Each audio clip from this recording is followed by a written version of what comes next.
नमस्कार दोस्तों, स्वागत है आपका हमारे YouTube चैनल पर।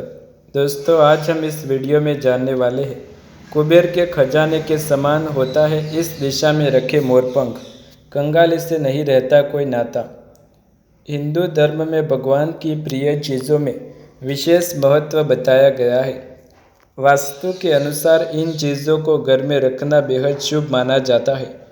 मान्यता है कि इन्हें घर में रखने से जहाँ सकारात्मक ऊर्जा का वास होता है, वही व्यक्ति की आर्थिक स्थिति भी मजबूत होती है, तरक्की के रास्ते खुलते हैं और हर कार्य में सफलता मिलती है।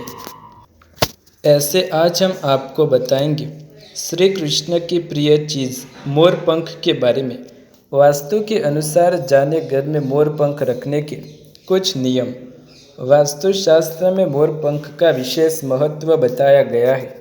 कहते हैं कि अगर इसे घर की सही दिशा में रख लिया जाए तो व्यक्ति को आर्थिक समस्याओं से छुटकारा मिलता है।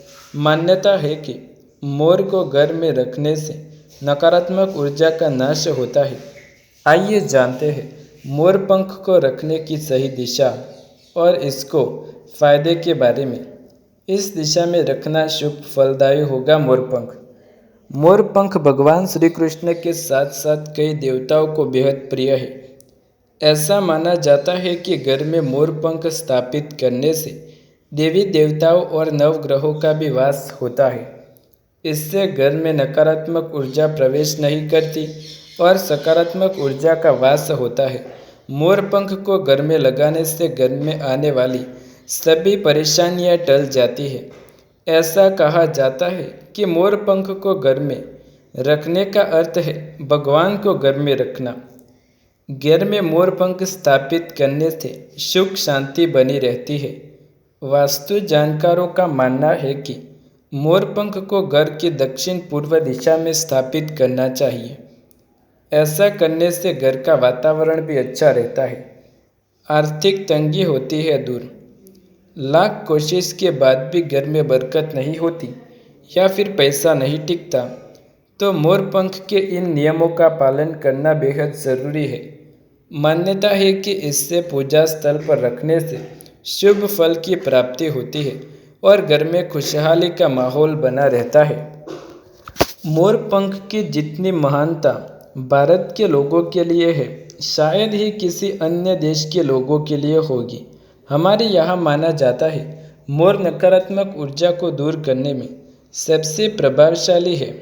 हालांकि 20वीं सदी शताब्दी में उत्तर भारतीय में पश्चिमी देशों के लोग मोरपंख को दुर्भाग्य का सूचक मानते थे, लेकिन मोरपंख की शुभता का अनुभव होने के बाद उन्हें शुभ चिन्ह के रूप में स्वीकार लिया। ग्रीक पौराणिक कथाओं के अनुसार मोर को हेरा के साथ संबंध किया जाता है। मान्यता अनुसार अर्गस, जिसकी 100 आंखें थी, उसके द्वारा हेरा ने मोर की रचना की। यही वजह से ग्रीक लोग मोर के पंख को स्वर्ग और सितारों की निगाहों के साथ जोड़कर देखते हैं। ईसाई धर्म में मोर के पंख अमरता, पूर्ण जीवन और आध्यात्मिक शिक्षा से संबंध माना जाता है। मयूर पंख यानी कि मोर पंख से हर ग्रह के दोष दूर होते हैं। हिंदू धर्म में मोर पंख को विशेष महत्व दिया गया है, क्योंकि मोर पंख के सभी देवी देवताओं और सभी 9 ग्रहों का वास होता है। ऐसा क्यों होता है?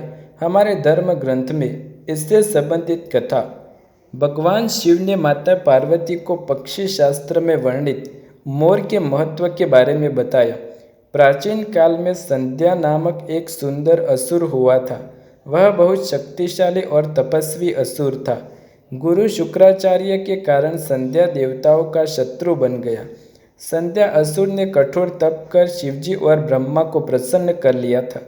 ब्रह्मा जी और शिवजी प्रसन्न हो गए। असुर ने कई शक्तियों का वरदान रूप प्राप्त की।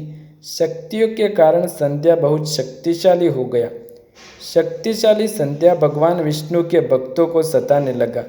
असुर ने स्वर्ग पर भी अत्याधिपत्य कर लिया, देवताओं को बंदी बना लिया। जब किसी भी तरह देवता संध्या को जीत नहीं पा रहे थे, तब उन्होंने एक योजना बनाई।